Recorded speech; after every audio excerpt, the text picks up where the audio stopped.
الحمد لله نحمده ونستعينه ونستغفره ونؤمن به ونتوكل عليه ونعوذ بالله من شرور أنفسنا ومن سيئات أعمالنا من يهده الله فلا مضل له ومن يضلله فلا هادي له ونشهد أن سيدنا وسندنا وحبيبنا وحبيب قلوبنا ومولانا محمدا عبده ورسوله الذي أرسله إلى كافة الناس بالحق بشيرا ونذيرا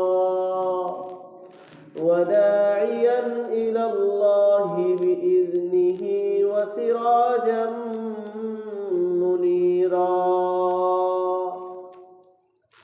أما بعد فأعوذ بالله من الشيطان الرجيم بسم الله الرحمن الرحيم إن عدة الشهور عند الله 12 شهرا في يوم خلق السماوات والأرض وقال رسول الله صلى الله عليه وسلم إن الله لا يطلع في ليلة النصف من شعبان وقال رسول الله صلى الله عليه وسلم شعبان شهري ورمضان شهر الله أو كما قال رسول الله صلى الله عليه وسلم صدق الله العلي العظيم وصدق رسوله النبي الكريم ونحن على ذلك لمن الشاهدين والشاكرين والحمد لله رب العالمين. اللهم صل على سيدنا محمد وعلى آل سيدنا محمد كما صليت على سيدنا إبراهيم وعلى آل سيدنا إبراهيم إنك حميد مجيد. اللهم بارك على سيدنا محمد وعلى آل سيدنا محمد كما باركت على سيدنا إبراهيم وعلى آل سيدنا إبراهيم إنك حميد مجيد. الحمد لله মহান আল্লাহ রাব্বুল আলামিনের অসংখ্য অগণিত শুকর যিনি আজ আমাদের সাপ্তাহিক শুক্রবার সর্বাগ্রে আগে আগে মসজিদে চলে আসার তৌফিক দান করেছেন। এই জন্য সকলে অন্তঃস্থল থেকে শুকর আদায় করি আলহামদুলিল্লাহ। আমরা মোটামুটি সবাই জানি চান্দ্র মাস অনুযায়ী বর্তমানে শাবান মাস চলছে। হিজরি বর্ষ অনুযায়ী এটি হচ্ছে অষ্টম মাস শাবান।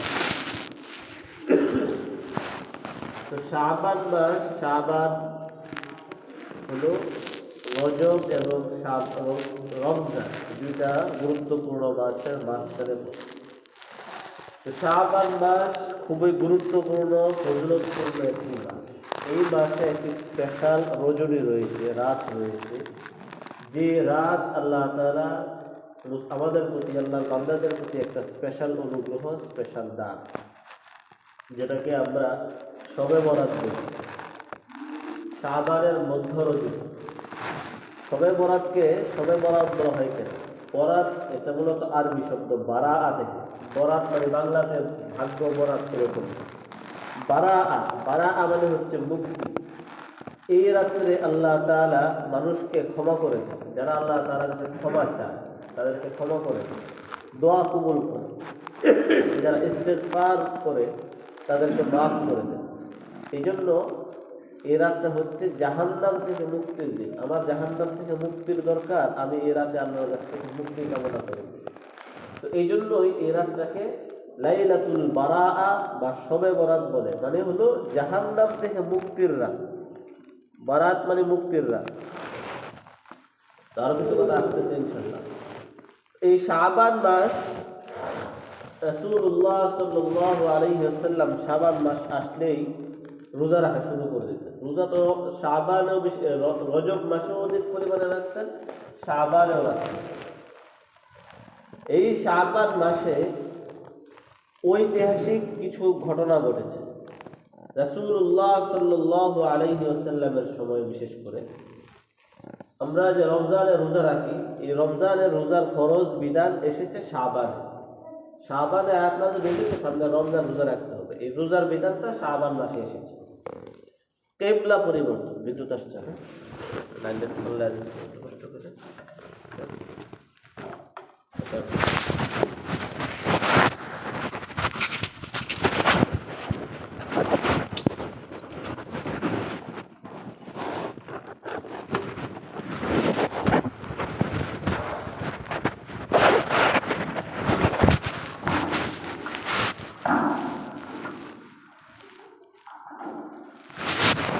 বলছিলাম এই শাবান মাসে ঐতিহাসিক ঘটনা ঘটছে।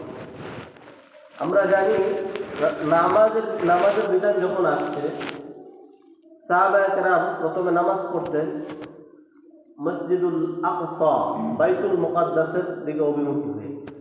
এরপর রাসূলুল্লাহ সাল্লাল্লাহু আলাইহি ওয়াসাল্লাম খুব করে আল্লাহর কাছে চাইতেন যে কাবাটা যেন পরিবর্তন হয়ে কিবলার দিকে হয়ে যায়, অর্থাৎ কিবলাটা কাবার দিকে হয়ে যায়, নামাজের দিকটা যেন কাবা হয়, বাইতুল্লাহ হয়।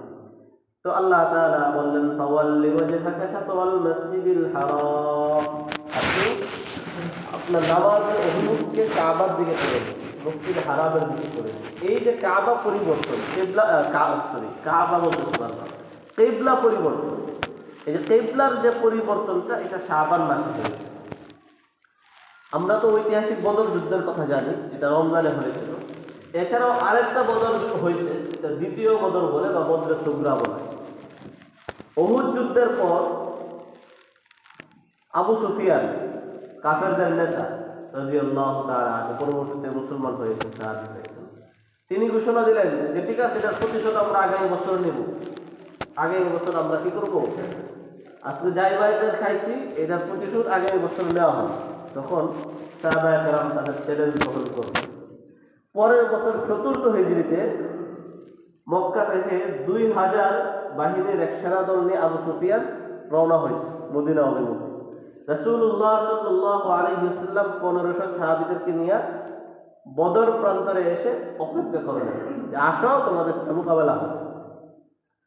পরবর্তীতে আবু সুফিয়ানের কাফেলা কিছু দূর আইসে যখন জানতে পারলো যে সাহাবায়ে কেরাম নবীজি অবস্থান নিচ্ছেন, তখন ভয়ে পালিয়ে গেল, যুদ্ধ আর হলো না।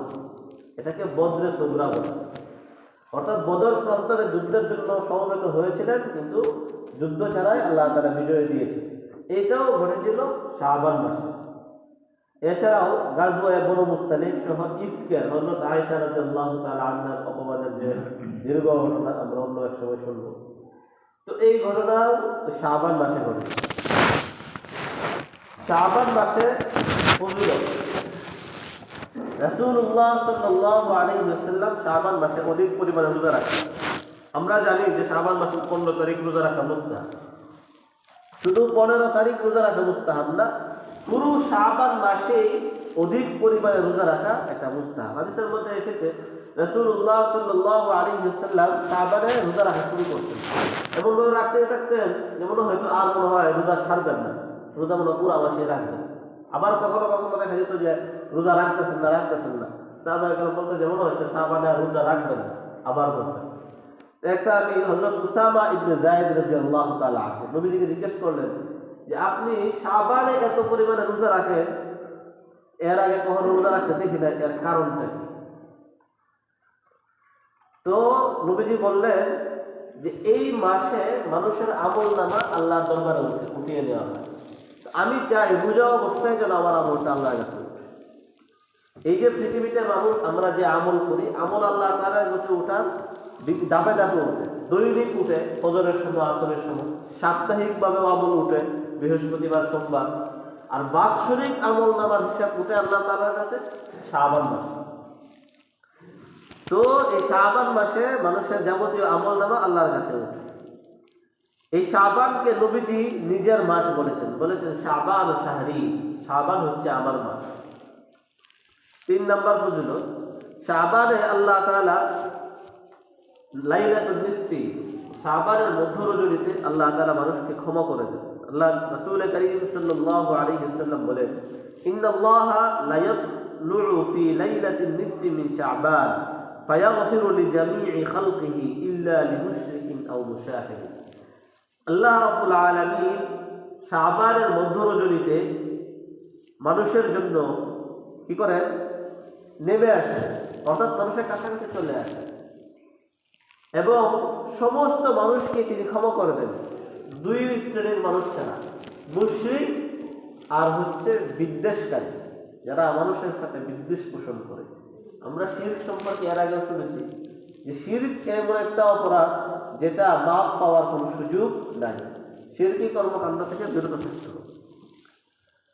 আরেক হাদিসে এসেছে আল্লাহ তাআলা শাবানের রজনীতে নেমে আসে এবং ফায়াগফিরু লিআকসারা মিন আদাদি শারি গানামি কালবে, বনু কালবের ছাগল বা মেষের যে পশম আছে, পশমের সমপরিমাণ মানুষকে আল্লাহ তাআলা এই শাবানের মধ্য রজনীতে ক্ষমা করে। শাবানের আরেকটা ফজিলত হচ্ছে এই রাতে আগামী পরবর্তী 1 বছর কারা মৃত্যুবরণ করবে সেই হিসাব লেখা হয়। ইন্নাল্লাহা ইয়াকতুবু ফীহি আলা কুল্লি নাফসিন মাইতাতা তিলকা সানাত, পরবর্তী 1 বছর কে কে মৃত্যুবরণ করবে সেই তালিকা কি করা হয়? প্রস্তুত করা হয়। আল্লাহ তাআলা তো সবকিছু আগে থেকে নির্ধারণ করে রেখেছেন, কিন্তু বাৎসরিক একটা তালিকা কি করা হয়? এখান থেকে আলাদাভাবে প্রস্তুত করা হয়। এই রাতে দোয়া কবুল হয়। রাসূল করিম সাল্লাল্লাহু আলাইহি ওয়াসাল্লাম বলেন 5টি রাত্র আছে যে রাতে দোয়া আল্লাহ তাআলা ফিরিয়ে দেন। বান্দা আল্লাহর কাছে যাই চায় তাই তিনি দান করেন। এর মধ্যে একটা হচ্ছে জুমার রাত্রি, মানে বৃহস্পতিবার দিবাগত রাত, জুমার রাত, রজবের প্রথম রাত, মানে চাঁদ উঠার পরে, এবং শাবানের মধ্য রজনী। তো শাবানের মধ্য রজনীতে আমরা কি করব? নিজের যা কিছু আল্লাহ তাআলার কাছে চাওয়া প্রয়োজন আমরা চেয়ে নিব। কারণ এখানে আল্লাহ তাআলার পক্ষ থেকে স্পেশাল ভাবে ঘোষণা আছে কি এমনিতেও রাত্রের শেষ প্রহরে, শেষ রাতে আল্লাহ তাআলা বান্দার দোয়া কবুল করেন, ওইটা আছে। আবার শাবানের মধ্য রজনী, দুইটা একসাথে সমন্বয় হলো। শাবানে আমরা কি কি আমল করব? শাবানের ফজিলত হচ্ছে এই মাসে আমল আল্লাহ তাআলার দরবারে উঠে। এটাকে নবীজি নিজের মাস বলেছেন। এই মাসে আল্লাহ তাআলা সকল মানুষকে ক্ষমা করে দেন এবং এই রাতে, শাবানের মধ্য রজনীর রাতে কি করা হয়? দোয়া কবুল হয়। শাবানের আমল এরা এই বলে ফেলেছে, এটা 1 নম্বর আমল হচ্ছে শাবান অধিক পরিমাণে রোজা রাখা। শাবান মাসে বেশি পরিমাণে রোজা রাখা এবং বিশেষভাবে শাবানের 15 তারিখ রোজা রাখা মুস্তাহাব। এছাড়াও প্রতি মাসের চাঁদের 13, 14, 15 এই 3 দিন রোজা রাখা মুস্তাহাব। আমরা ওই 3 দিন শাবান মাসে রাখতে পারি। শাবানের 13, 14, 15 রোজা রাখি। 14 তারিখ সর্বরাত হচ্ছে আগামী মঙ্গলবার দিবাগত রাত। আমরা যদি 15ই শাবান রোজা রাখতে চাই তাহলে মঙ্গলবার দিবাগত রাত খেয়ে বুধবার রোজা রাখতে হবে। এবং শাবানের রাতের শবে বরাতের যে ইবাদত, দোয়া, আল্লাহ তাআলার কাছে রোনাজানি করা, কান্নাকাটি করা, সেটাও এই মঙ্গলবার রাতে করতে হবে। রাসূলুল্লাহ সাল্লাল্লাহু আলাইহি ওয়াসাল্লামের কাছে রমজান ছাড়া নফল রোজার ক্ষেত্রে সবচেয়ে প্রিয় মাস ছিল শাবান মাস, এই মাসে তিনি সবচেয়ে বেশি নফল রোজা রাখেন। রমজান লাগার দোয়া, আমরা এর আগে রজব মাসে ওই বিষয়ে শুনেছি। রজব এবং শাবান এই দুই মাস পড়ায় আল্লাহ তাআলার কাছে দোয়া করা যেন আল্লাহ তাআলা আমাদেরকে রমজান পর্যন্ত পৌঁছায় দেন। আল্লাহুম্মা বারিক লানা ফি রজব ওয়া শাবান ওয়া বাল্লিগনা রমাদান। হে আল্লাহ, আপনি আমাদেরকে রজবে বরকত দিন, শাবানেও বরকত দিন এবং রমজান পর্যন্ত আমাদেরকে হায়াত বাড়িয়ে দিন। অর্থাৎ শাবান পর্যন্ত নিয়ে চলে এসেছে, রমজানের বরকতটা আমাদেরকে পাইয়ে দিন। যদি আমাদেরকে দুনিয়া থেকে নিয়েই যাবে, তার অন্তত রমজান পর্যন্ত পৌঁছায় যায় এই দোয়া করা। এবং শাবানের মধ্য রজনীতে শবে বরাতের রাতে ইবাদত করা। আমরা আসলে রাখি শবে বরাতের রাতে বিশেষ কোনো ইবাদত নাই, যে নির্দিষ্ট রাকাত, নির্দিষ্ট সূরা, এরকম অনেক কিছু সমাজে প্রচলিত আছে। এরকম কিছু নাই যে এত রাকাত করতে হবে, জামাতের সাথে করতে হবে, এই সূরা দিয়ে করতে হবে, এরকম কিছু নাই। বরং অধিক পরিমাণে আমরা নফল নামাজ পড়ব। যদি আমার জীবনে কোনো কাজা নামাজ থাকে সেগুলো আমরা আদায় করার চেষ্টা করব এবং আমার জীবনে যত প্রয়োজন পেরেশানি আছে সব কিছু আল্লাহ তাআলার কাছ থেকে চেয়ে নেব।